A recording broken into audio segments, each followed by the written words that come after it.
క్రీస్తునాథునియందు మికిలి ప్రియమైనటువంటి దివ్యవాణి ప్రేక్షకులందరినీ ఆత్మలో జీవనం కార్యక్రమంలోనికి ప్రేమపూర్వకముగా ఆహ్వానిస్తున్నాను. ఈరోజు ఆత్మలో జీవనం కార్యక్రమం ద్వారా దేవుడు మనకు తెలియచేయాలని ఇష్టపడుతున్నటువంటి ఆధ్యాత్మికమైన విషయములను ధ్యానించుటకు, స్వీకరించుటకు మనం ప్రార్థనాపూర్వకముగా సిద్ధపడదాం.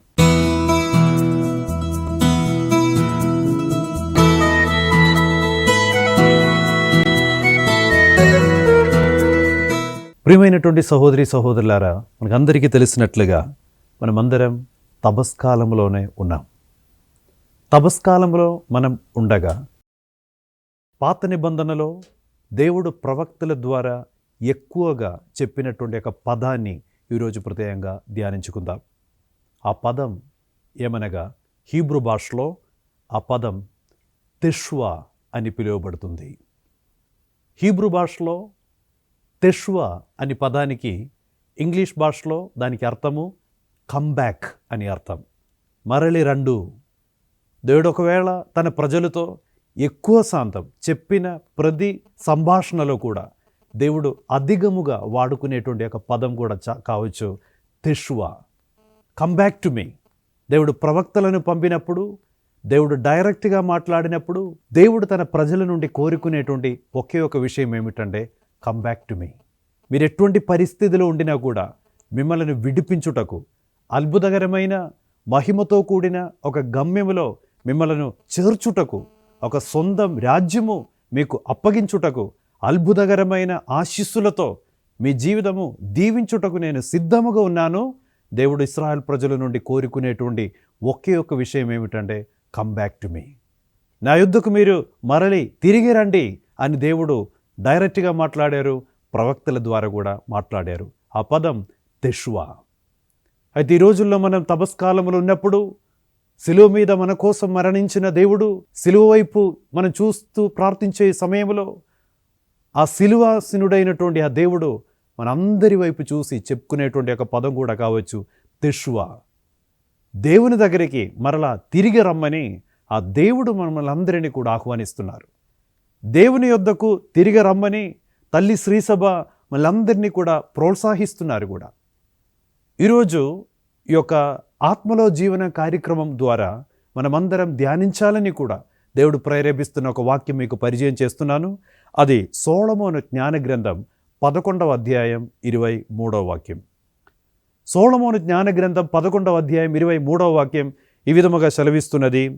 దేవా, నీవు నరుల తప్పిదములను ఉపేక్షించి వారికి పశ్చాత్తాపపడుటకు అవకాశమిచ్చువాడు. సొలొమోను రాజు అతడు కట్టిన దేవాలయంలో కూర్చొని ప్రార్థన చేస్తున్నప్పుడు దేవుని వైపు చూసి సొలొమోను రాజు పలికినటువంటి ఒక మాట, దేవా నీవెవరు? నీవు నరుల తప్పిదములను ఉపేక్షించి వారికి పశ్చాత్తాపపడుటకు అవకాశమిచ్చువాడవు నీవే. పాపము చేశారని చెప్పి, పొరపడ్డామని చెప్పి వాళ్ళను వదిలేసే దేవుడవు కాదు నీవు. వాళ్ళను పరిత్యజించుటకు నిర్ణయించుకునే దేవుడవు కాదు నీవు. వాళ్ళు తిరిగి రావాలని వాళ్ళను వెంటబడి వాళ్ళు తిరిగి వచ్చేది వరకు కూడా వాళ్ళను వెతకి ఆ తిరిగి వచ్చుటకు అవకాశం ఇచ్చి మరలా వారిని పునర్నిర్మించుటకు, మరలా వారిని పునరుద్ధరించుటకు కూడా ఇష్టపడుటకు వేంచేస్తున్నటువంటి దేవుడవు నీవే అని వాక్యం ద్వారా సొలొమోను రాజు చెప్తున్నాడు దేవునితో. అవును ప్రియమైనటువంటి సహోదరి సహోదరులారా, మనం విశ్వసించే దేవుడు, ఆరాధించే దేవుడు మన తప్పిదములను ఉపేక్షించి దేవుని యొద్దకు రమ్మని మనలందరినీ కూడా ఆహ్వానిస్తున్నటువంటి రోజులు ఈ తపస్కాల రోజులు. మనందరి వైపు చూస్తూ ఆనాడు ఇశ్రాయేల్ వైపు చూసి దేవుడు మాట్లాడినట్లుగా చెప్పినట్లుగా తెష్వా అని దేవుడు అందరినీ ఆహ్వానించినట్లుగా ఈరోజు మనం పాల్గొనేటువంటి ప్రతి ఒక్క వాక్య పరిచర్య, అది రిట్రీట్ అయినా వాక్య పరిచర్య ద్వారా అయినా, ఎక్కడికి వెళ్ళి మనం చేస్తున్నటువంటి ప్రతి భక్తి కార్యముల ద్వారా కూడా దేవుడు మనతో చెప్పేది ఒకటే తెష్వా. నా యుద్ధకు తిరిగి రమ్మని దేవుడు మన అందరినీ కూడా ఆహ్వానిస్తున్నారు. దేవుని వాక్యము యోయేల్ గ్రంథము 2వ అధ్యాయం 13వ వాక్యం దేవుడు మరలా ఇశ్రాయేల్ ప్రజలతో చెప్తున్నాడు, ఇప్పుడైనను మీరు పూర్ణ హృదయముతో నా చెందుకు మరలి రండు. ఇప్పుడైనను, ఇంకా సమయము ఇంకా అధికమవలేదు. దేవుడు చెప్తున్నారు, ఉపవాసముతో, సంతాపముతో, ఏడ్పుతో నా యొద్దకు మరలి రండు, మీకోసము నేను వెయిట్ చేస్తున్నాను, నేను మీకోసము ఎదురు చూస్తున్నానని చెప్పి ఒక్క ప్రవక్త తర్వాత ఇంకొక ప్రవక్తను అట్లా దేవుడు పంపిస్తూ తెష్వా అని చెప్పి వాళ్ళందరూ కూడా తిరిగి వచ్చే వరకు కూడా ఎదురు చూస్తూ వెయిట్ చేసి వాళ్ళ కోసం ఎదురు చూస్తున్న ఒక దేవుడిని పాత నిబంధనలో మనం చూస్తున్నాం. ప్రియులారా, ఈ తపస్కాలంలో మనం ఉండగా పునీత పౌలు కొరింథీయులకు రాసినటువంటి లేఖనములో 2వ లేఖనములో 6వ అధ్యాయం 2వ వాక్యం పౌలు కూడా మనకు నేర్పిస్తున్నాడు. ఇదిగో ఇప్పుడు మిక్కిలి అనుకూలమైన సమయం, ఇదిగో రక్షణ దినము. This is the most acceptable time and it is the hour of salvation. ఇప్పుడు మనమందరం కూడా ఈ యొక్క తపస్కాలంలో మిక్కిలి అనుకూలమైన సమయంలో ఉన్నాము. దేవుడు మన వైపు చూస్తూ తెష్వా అని చెప్తున్నారు, నా యొద్దకు తిరిగి రమ్మని దేవుడు ఆహ్వానిస్తున్నారు. అయితే దేవుని యొద్దకు తిరిగి వెళ్ళుటకు అనుకూలమైన సమయంలో మనమున్నాము. మనం కలిగి ఉన్నటువంటి ప్రతి ఒక్క చీకటి శక్తి బంధకాలు, పాప స్వభావాలు, పాప శోధనలు, పాపపు అలవాట్లు, దురవాట్లు అన్నిటినీ కూడా విసర్జించుకొని దేవుని సమక్షంలో చేరుటకు అనుకూలమైన సమయం ఇది అని పునీత పౌలు వాక్యము ద్వారా తెలియచేస్తున్నారు. పునీతులు చెప్తూ ఉంటారు, ఆత్మీయ జీవితం అనగా అది ఒక తిరుగు ప్రయాణము. Spiritual life is a return journey అని పునీతులు చెప్తూ ఉంటారు. Return journey. ఆత్మీయ జీవితం అనగా దేవుణ్ణి ప్రేమించటం అనగా, దేవునితో కలిసి ఉండటం అనగా, అది దేవుని దగ్గరికి తిరిగి వెళ్ళటం అని పునీతులు మనకు నేర్పిస్తుంటారు. ఆ తిరిగి వెళ్ళటం ఎక్కడ? బైబిల్లో మనం చూస్తున్నాము, పునీతులు కూడా మనకు నేర్పిస్తుంటారు. సరైన ఒక ఉదాహరణగా వాళ్ళు చెప్తుంటారు. బైబిల్లో లూకాసు వార్త 15వ అధ్యాయంలో తప్పిపోయిన కుమారుడు, అతడు తండ్రి ఇంటి నుండి అతడు ఆ ఇంటిని వదిలిపెట్టి ఆ ఇంటి నుండి అతడు దూరముగా వెళ్ళి అతడు పందుల మధ్యలో కొన్ని రోజులు బ్రతుకుతున్నాడు. ఆ పందుల మధ్యలో జీవిస్తున్నటువంటి రోజులను తెలుసుకుంటున్నాడు, నేను ఉండవలసిన స్థలం ఇది కాదు, నేను నా తండ్రి ఇంటికి వెళ్ళాలి అని చెప్పి ఆ పందుల మధ్యలో నిలిచి అక్కడ నుండి తన తండ్రి ఇంటికి తిరిగి వచ్చాడు. ఆ యొక్క బైబిల్ భాగాన్ని ఆధారం చేస్తూ పునీతులు మనకు నేర్పిస్తుంటారు, ఆత్మీయ జీవితం అనగా అది ఒక తిరుగు ప్రయాణము. It is a return journey. నువ్వు ఉన్నటువంటి చోటు నుండి నువ్వు ఉండవలసినటువంటి స్థలంలోనికి నువ్వు చేసే ఒక తిరుగు ప్రయాణము ఆత్మీయ జీవితం అని వాళ్ళు బోధిస్తుంటారు. బైబిల్లో ఇంకొక ఉదాహరణ మనం చూసినట్లయితే, ఆదికాండములో దేవుడు మనిషిని సృష్టించారు. తన రూపములో తన పోలికలో దేవుడు చేశాడు. ఆదాముని సృష్టించారు, అవ్వని సృష్టించారు. కొన్ని ఆజ్ఞలు వాళ్ళకి ఇచ్చారు, తినవద్దని చెప్పి అన్ని విషయాల మీద కూడా వాళ్ళకు అధికారం ఇచ్చినప్పటికీ కూడా దేవుడు ఒక్క చెట్టుని చూపించి ఆ చెట్లు పండ్లు మీరు తినకూడదని ఒకే ఒక ఆజ్ఞ ఇచ్చి ఉన్నారు. కానీ వాళ్ళు ఆజ్ఞను ఉల్లంఘించి తినవద్దు అని చెప్పిన పండ్లు తిని దేవుని ఆజ్ఞను ఉల్లంఘించిన తర్వాత ఇదిగో ఆ ఆదాము దేవుని సమక్షంలో నిలుచుటకు ధైర్యం లేకుండా అతడు వెళ్ళి ఒక చెట్టు క్రింద దాచుకుని ఆ దేవుని యొక్క సాన్నిధ్యాన్ని తప్పించుకొని అతడు ఒక చెట్టు క్రింద కూర్చున్నాడు.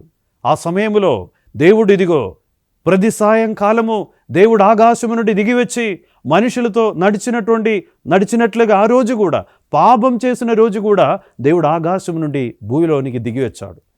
దేవుడు ప్రతిరోజు పిలిచినట్లుగా ఆదాముని పిలిచాడు. ఆదాము నువ్వు ఎక్కడున్నావని దేవుడు అడిగాడు. ఆదాము నువ్వు ఎక్కడున్నారని దేవుడు అడిగినప్పుడు ఆదాము ఇదిగో ఆ చెట్ల మధ్యలో కూడా దేవుని యొక్క సాన్నిధ్యాన్ని తప్పించుకొని దాచుకొని కూర్చున్నారు. అయితే దేవుడు అతనితో అడిగిన ప్రశ్న ఏంటంటే, ఆదాము నువ్వు ఎక్కడున్నావు? అయితే ఒకవేళ బైబిల్ చదివేటప్పుడు మన మనసులో వచ్చే ఒక ఆలోచన, ఒక సందేహం ఏంటంటే, అన్నిటినీ తెలుసుకునేటువంటి దేవుడు ఆ దేవునికి తెలియదా? ఆదాము ఎక్కడ కూర్చున్నారనేది దేవునికి తెలియదా? ఆదాము ఎక్కడ దాచుకొని ఎక్కడ ఏ చెట్టు క్రింద ఉన్నారనేది దేవునికి తెలియదా? బైబిల్ పండితులు చెప్తున్నారు, అది దేవునికి తెలుసు. ఆయన ఎక్కడ కూర్చున్నారనేది దేవునికి తెలుసు. ఆయన కూర్చునేటువంటి ఆ చెట్టు దగ్గర నిలిచి దేవుడు అడుగుతున్నారు, ఆదాము నువ్వు ఎక్కడున్నారనేది దేవుడు అడుగుతున్నారు. దానికి అర్థం ఏమిటంటే, ఆయన ఎక్కడ కూర్చున్నారనేది దేవునికి తెలియకుండా అడగటం కాదు, అది ఒక గుర్తింపు. It was a reminder. దేవుడు ఆ ప్రశ్న అడగటం ద్వారా దేవుడు ఆదాముకి తెలియచేస్తున్నటువంటి ఒక విషయం ఏమిటంటే, ఆదాము నీవు ఉండాల్సిన చోట్లో నువ్వు లేదు. నేను నిన్ను నా మహిమతో, నేను నిన్ను నా రూపములో పోలికలో చేసినది ఈ చీకట్లో చెట్లు క్రింద దాచుకొని నా సాన్నిధ్యాన్ని తప్పించుకొని బ్రతుకుటకు కాదు. నా మహిమ నీ మీద కురిపించాను, నా రూపము నేను నీకు ఇచ్చి ఉన్నాను, నా పోలికలో నేను చేశాను. అది నా సాన్నిధ్యాన్ని తప్పించుకొని చీకట్లో బ్రతుకుటకు కాదు. దేవుడు ఆదాము నువ్వెక్కడున్నావు అని అడగటంలో దేవుడు అతనిని గుర్తు చేస్తున్నాడు. ఆదాము, you are not in the place where you are suppose to be. నువ్వు ఉండాల్సిన స్థలంలో నువ్వు లేదని బాధపడి దేవుడిదిగో ఆదాముతో మాట్లాడుతున్నారు. అదే దేవుడు నిన్నను నేడును ఎన్నడును మార్పు లేనిటువంటి దేవుడు ఆదాముతో అడిగినటువంటి ప్రశ్న ఈ తపస్కాలంలో మా అందరి వైపు చూస్తూ దేవుడు అడుగుతున్నారు. మనందరినీ ఒక్కొక్కరిని కూడా పేరు పెట్టి పిలుచు దేవుడు అడుగుతున్నారు, నువ్వు ఎక్కడున్నావు అంటే మనం ఎక్కడున్నదనేది దేవునికి తెలియకుండా కాదు దేవుడు అడిగేది. దేవుడు మనందరినీ కూడా ఈ తపస్కాలంలో హెచ్చరిస్తూ మనందరినీ కూడా గుర్తు చేస్తూ దేవుడు చెప్తున్నటువంటి ఒక విషయం ఏమిటంటే, ఇదిగో నీ ఉండవలసిన చోట్లో నువ్వు లేదు. నీ మాట్లాడే విధానం, నీ తలంపులు, నీ ఆలోచనలు, నీ ఆశలు, నీ యొక్క జీవిత వ్యవహారం ఇది ఏమి కూడా దేవుడు కోరుకునే విధముగా నువ్వు జీవించట్లేదని ఒకవేళ ఈ రోజుల్లో ఈ సమయంలో కూడా దేవుడు మనలను చూసి దేవుడు చెప్తున్నారేమో. దేవుని సమక్షంలో కూర్చొని ఈ వాక్య పరిచర్యలో మనం పాల్పంచుకొని ప్రార్థన చేస్తుండగా మనసులో ఉండవలసిన ఒక ఆలోచన, ఆత్మ పరిశీలన చేస్తూ మనసులో ధ్యానపూర్వకముగా ఉంచవలసిన ఒక ఆలోచన ఏంటంటే, నేను ఉండవలసిన చోట్లో నేనున్నానా? దేవుని యొక్క మహిమలో నేను జీవించగలుగుతున్నానా? నా మాట్లాడే విధానము, నా జీవిత వ్యవహారము అది దేవుని చిత్తానికి అనుగుణంగా ఉన్నదా? దేవుడు నన్ను తన రూపములో పోలికలో చేశాడు, తన మహిమను నాలో నింపాడు, తన కృపతో నన్ను అభిషేకము చేశాడు.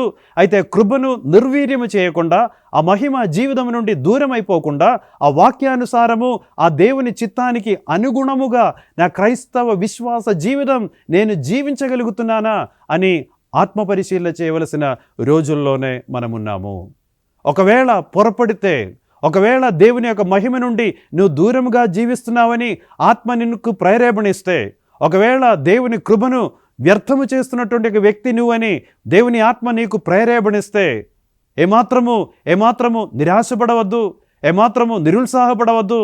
ఈరోజు దేవుడు మనకిస్తున్నటువంటి వాక్యము, దేవుడు నరుల తప్పిదములను ఉపేక్షించి వారికి పశ్చాత్తాపపడుటకు అవకాశమిచ్చు దేవుడు. నీ జీవితంలో గతంలో ఈ రోజు వరకు కూడా, నిన్నటి రోజు వరకు కూడా ఒకవేళ నువ్వు జీవించిన విధానం దేవుని చిత్తానికి విరుద్ధముగా జీవించారేమో, దేవుని కృపను నిర్వీర్యం చేస్తున్న జీవితాన్ని ముందుకు కొనసాగిస్తున్నారేమో. అయినప్పటికీ కూడా ఈరోజు దేవుడు నీకు తెలియచేస్తున్నటువంటి ఒక విషయం, నీ తప్పిదములను ఉపేక్షించి మరలా పశ్చాత్తాపపడి దేవుని యొద్దకు వచ్చే ఒక సమయము, అనుకూలమైన సమయములో దేవుడు నిన్ను ఉంచుతున్నారని దేవుని వాక్యం సెలవిస్తున్నది.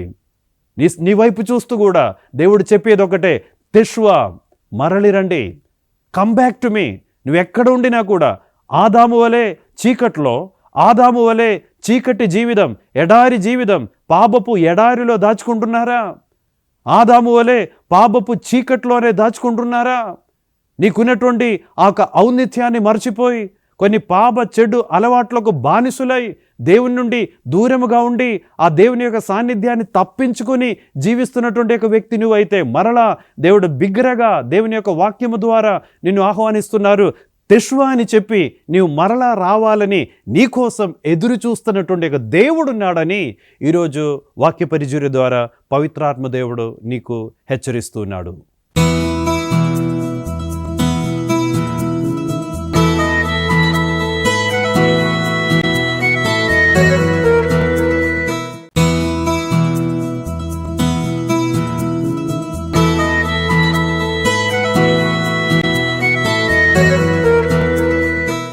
యోబు గ్రంథం మనం చదివి చూసినట్లయితే, యోబు గ్రంథములో ఒక వాక్యము ఈ విధముగా రాయబడి ఉన్నది.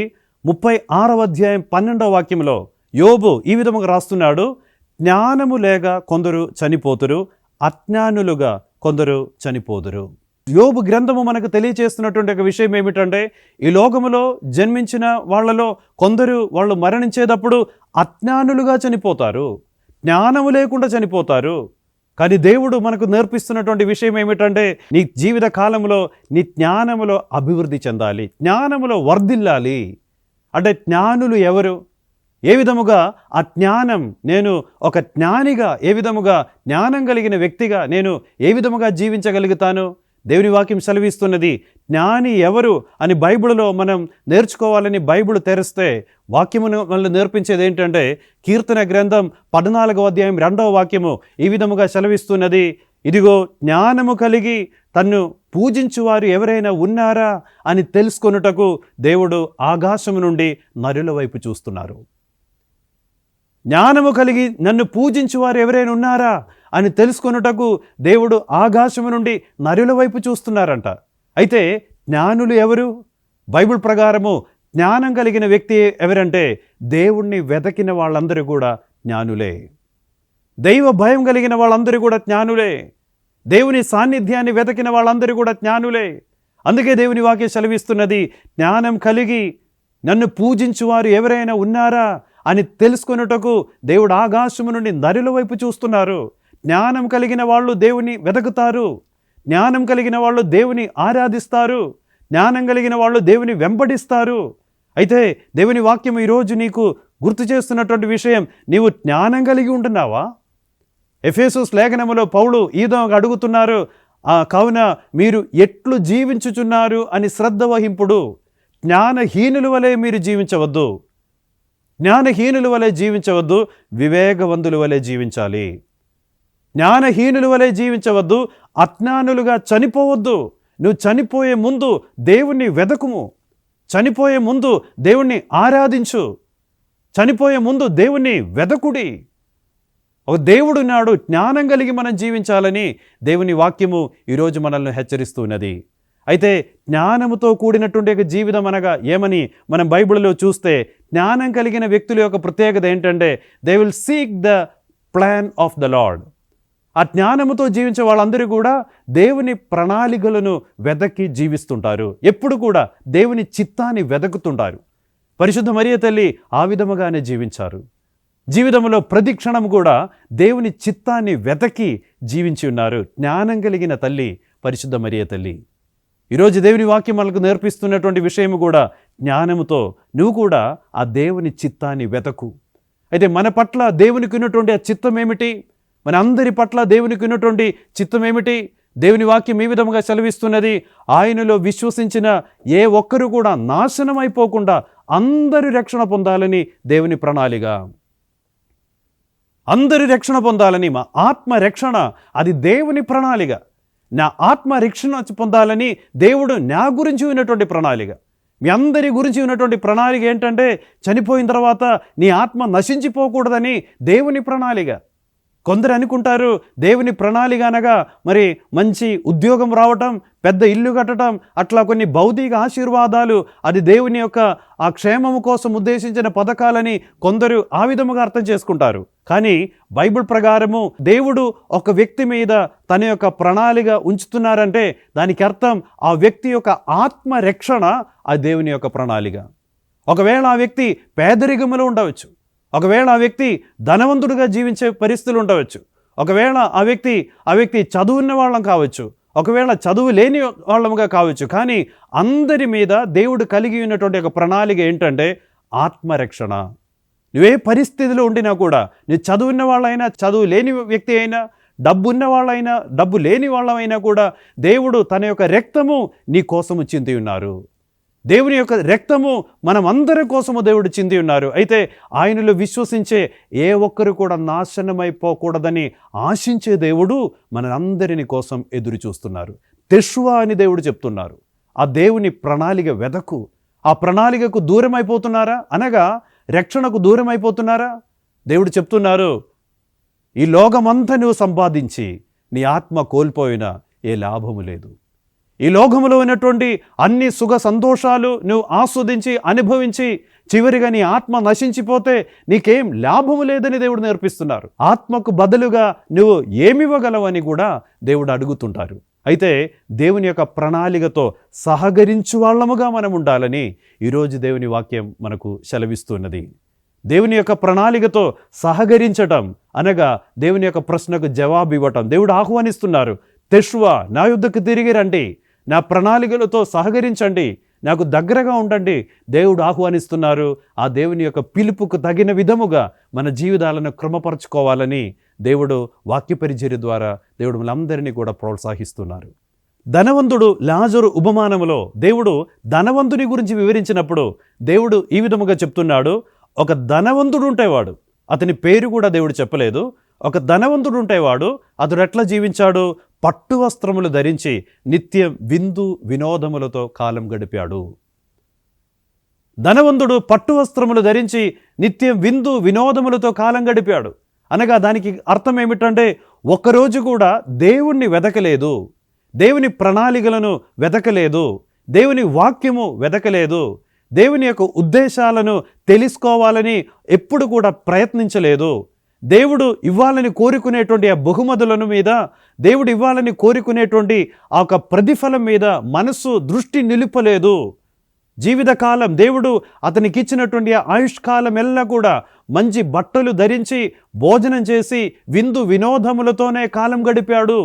దేవుడిని లెక్క చేయకుండా జీవించారు. చివరిగా అజ్ఞానములో చనిపోయాడు. అటువంటి వాళ్ళను గురించి యోబు గ్రంథం మనకు నేర్పిస్తున్నది. చాలామంది అజ్ఞానులుగా చనిపోతారు, దేవుని తెలియకుండా చనిపోతారు, దేవుని ప్రణాళికలు తెలియకుండా చనిపోతారు, దేవుని వాక్యము తెలియకుండా చనిపోతారు, దేవుని వెంబడించకుండా ఆరాధించకుండా ఆ దేవుని గురించి ఏమాత్రం జ్ఞానం సంపాదించకుండా కొందరు చనిపోతారని దేవుని వాక్యం సెలవిస్తున్నది. ప్రియమైనటువంటి సహోదరి సహోదరులారా, ఈరోజు వాక్య పరిచర్య ద్వారా దేవుడు మరలా మనలను హెచ్చరిస్తున్నటువంటి ఒక విషయం ఏమిటంటే, ఇక లోక జీవితం నువ్వు జీవిస్తూ ఉండగా మర్చిపోవద్దు, ప్రతి క్షణం ఆ దేవుడు మనల్ని ఆహ్వానిస్తూనే ఉన్నారు. ప్రతి క్షణం మనల్ని చూసి దేవుడు చెప్తున్నారు. ప్రతి క్షణం ఆ దేవుని వాక్యానికి విరుద్ధముగా మనం ఆలోచించినప్పుడు, దేవుని కృప నుండి దూరమయ్యేటప్పుడు, తాత్కాలికమైనటువంటి నశ్వరమైనటువంటి సుఖాలు వెతకి, లాభములు వెతకి, చిన్న చిన్న నిర్ణయాలు తీసుకునేటప్పుడు, దేవునికి దూరమయ్యేటప్పుడు అంతా కూడా దేవుడు మనల్ని చూసి చెప్తూనే ఉన్నారు, తెష్వా అని చెప్తూనే ఉన్నారు. దేవుడు మనల్ని ఆహ్వానిస్తూనే ఉన్నారు. అటు వెళ్ళిపోవద్దని దేవుడు చెప్తున్నారు, దానికి నాకు దూరమైపోకూడదని దేవుడు చెప్తున్నారు. అయితే ఆ దేవుని యొక్క ఆ స్వరము వినగలిగే జ్ఞానం మనం పొందునుగాక. దేవుడు యోహాను సువార్తలో దేవుడు చెప్తున్నారు, నా గొర్రెలు నా స్వరము వినును. ఈ తపస్కాలములో దేవుడు కోరుకునేది ఏంటంటే దేవుని స్వరము వినగలిగే ఆ వినికిడి మనం పొందుముగాక. పరలోక ఆ స్వరము, పరలోక తండ్రి యొక్క ఆ విలాపము, ఆ వినగలుగుతున్నటువంటి ఆ వినికిడి ఈ రోజుల్లో మనం పొందే విధముగా దేవుడు మన యొక్క ఆత్మ చెవులను కూడా దేవుడు స్వస్థపరచాలని ఈ తపస్కాలంలో మనం ప్రార్థించాలి. దేవుని స్వరము వినగలిగే శక్తి మనం పొందునుగాక. ఆ దేవునికి విరుద్ధమైన కార్యాలను వెతకకుండా ఎల్లప్పుడూ కూడా ఆ దేవునితో కలిసి ఉంటే ఆ గొప్ప ధన్యతతో ఆ భాగ్యముతో జీవించే వాళ్ళముగా మనం మారాలని దేవుడు ఆశిస్తున్నారు. దేవుని వాక్యం ఈరోజు మనం ధ్యానించేది కూడా, దేవుడు నరుల తప్పిదములను ఉపేక్షించి వారికి పశ్చాత్తాపపడుటకు అవకాశం ఇచ్చువాడు. తపస్కాలం అనగా మామూలుగా కొన్ని రైల్వే స్టేషన్లో మనం వెళితే మామూలుగా కొన్ని సైన్ బోర్డ్స్ అక్కడ పెట్టి ఉంటారు. రోడ్డు మీద వెళ్తూ ఉండగా కొన్ని ఆ రైల్వే క్రాస్ దగ్గరికి వచ్చేసరికి కొన్ని సైన్ బోర్డ్స్ గవర్నమెంట్ పెడుతుంటారు. అందులో మొదటి సైన్ బోర్డు అంటే రైల్వే క్రాస్కి చాలా దగ్గర అయ్యేటప్పుడు, కొంచెం దూరంగా ఉన్నప్పుడు అక్కడ ఒక సైన్ బోర్డు ఉంటుంది. ఆ సైన్ బోర్డులో స్టాప్ అని ఒక సైన్ బోర్డు అక్కడ ఉంటుంది. స్టాప్ అని పదానికి అర్థం మనకు తెలుసు, ఆగుము. స్టాప్ అని పదానికి అర్థం ఆగుము. దాని దగ్గర ఇంకొక బోర్డు పెడతారు. ఆ బోర్డులో లుక్ అని రాసి పెడతారు. లుక్ అంటే చూడుము. ఆ తర్వాత ఇంకొక సైన్ బోర్డు కూడా పెడతారు, అది ప్రొసీడ్ అంటే ముందుకు వెళ్ళుము అని. మన జీవితంలో కూడా ఈ తపస్కాలం అనగా ఈ యొక్క 3 సైన్ బోర్డ్స్ తల్లి శ్రీసభ మన ముందర ఉంచుతున్నారు. నువ్వు ఆగి చూసి ముందుకు వెళ్ళాలి. ఇప్పటి వరకు కూడా చాలా బిజీతో ఎన్నెన్నో సంవత్సరాలు గడిచిపోయింది. ఎన్నెన్నో సమయం, ఇంకా ఎన్ని సంవత్సరాలు మన ఆయుస్సులో మిగులుతుందనేది మనకు తెలియదు. ఉన్న రోజుల్లో అర్థవంతమైన జీవితం నువ్వు జీవించాలి. ఆ దేవుని ప్రణాళికలు వెతకి నువ్వు జీవించాలి. You must seek the way of the lord. దేవుని మార్గమును నీవు వెతకు, ఆ దేవుని యొక్క వాక్యమును నువ్వు వెతకు, ఆ దేవుని ఆరాధించు వ్యక్తిగా నువ్వు జీవించు. ఎన్నాళ్ళు ఈ బ్రతుకు అనేది మనకు తెలియదు. బ్రతికి ఉన్న రోజంతా కూడా, బ్రతికి ఉన్న నాళ్ళంతా కూడా ఆ దేవుని చిత్తానుసారముగా జీవించుటకు తల్లి శ్రీ సభ తపస్కాలంలో మనందరినీ కూడా ఆహ్వానించి చెప్తున్నారు, ఆగి చూసి ముందుకు వెళ్ళండి. ఒకవేళ ఈ స్థాయిలో, ఈ పరిస్థితిలో నీవు ఆత్మ ఉన్నట్లయితే, నువ్వు చనిపోతే దేవుడు నీ ఆత్మను తిరిగే ఆ దేవుని దగ్గరికి పిలిస్తే ఒకవేళ నీ ఆత్మ నశించిపోతుందేమో. మంచి పాప సంకీర్తనము చేసి చాలా సంవత్సరాలు గడిచిపోతున్నటువంటి ఎవరైనా ఈ యొక్క వాక్య పరిచర్య వింటున్నారేమో. దేవుడు చెప్తున్నారు, అతి త్వరలో నువ్వు వెళ్ళి పాప సంకీర్తనము చేయాలి, అతి త్వరలో నువ్వు దేవుణ్ణి వెతకాలి, అతి త్వరలో కొన్ని భక్త కార్యాలు నువ్వు ప్రారంభించాలి, అతి త్వరలో ఒకవేళ పూజ బలికి వెళ్లకుండా ఉన్నటువంటి ఆ ఆధ్యాత్మికమైన సోమరిధనంతో జీవించినటువంటి వ్యక్తి నువ్వైతే దేవుడు చెప్తున్నారు, అతి త్వరలో కార్యాలు చేయుడి, ఇది అనుకూలమైన సమయము, తపస్కాలం అనుకూలమైన సమయము. దేవుణ్ణి వెతకుటకు, పాపములను ఒప్పుకోవుటకు, దేవుణ్ణి ఆరాధించుటకు, దేవుణ్ణి వెంబడించుటకు, దేవునితో కలిసి నడుచుటకు, అది సన్నిహితుడుగా ఉండుటకు ఇదిగో మిక్కిలి అనుకూలమైన సమయంలో మనమున్నాం. దేవుడు మనకిచ్చిన ఒక గొప్ప మంచి అవకాశంతో మనం ఈ యొక్క తపస్కాలంలో మనం ముందుకు వెళుతున్నాము కూడా. కావున ప్రియమైనటువంటి సహోదరి సహోదరులారా, దేవుడు చెప్తున్నటువంటి ఆ పదం మనం సీరియస్గా తీసుకుంటాం. దేవుడు చెప్తున్నారు తెషువా. దేవుడు మనందరినీ ఆహ్వానిస్తున్నారు, నా యొద్దకు రండి. నువ్వే పాప పరిస్థితిలో ఉండినా కూడా, నీ ఆత్మ ఏ స్థాయిలో ఉండినా కూడా, ఆత్మను శుద్ధి చేసి ఒక నూతనమైన ఒక అభిషేకముతో నిన్ను మరలా పునర్నిర్మించుటకు, పునరుద్ధరించుటకు, రూపాంతరపరచుటకు నేను సిద్ధముగా ఉన్నాను. నా యొద్దకు తిరిగి రమ్మని దేవుడు మనందరినీ కూడా ఆహ్వానిస్తుండగా, దేవుని యొక్క మంచి గొర్రెల వలె ఆయన స్వరము విని ఈ తపస్కాలములో ఆ దేవునికి దగ్గరగా ఉండి, ఆయన వాక్యముతో కట్టబడి, ఆయన వాక్యానుసారం జీవించి, ఆయన చిత్తానికి అనుగుణముగా మన విశ్వాస జీవితం కొనసాగించుటకు తగినటువంటి జ్ఞానమును, శక్తిని, అభిషేకమును, కృపను ఈ తపస్కాలములో దేవుడు మన అందరికీ కూడా హేరాళముగా ప్రసాదించునుగాక. ఆమేన్. పిత, పుత్ర, పవిత్రాత్మ నామమున ఆమేన్. God bless you.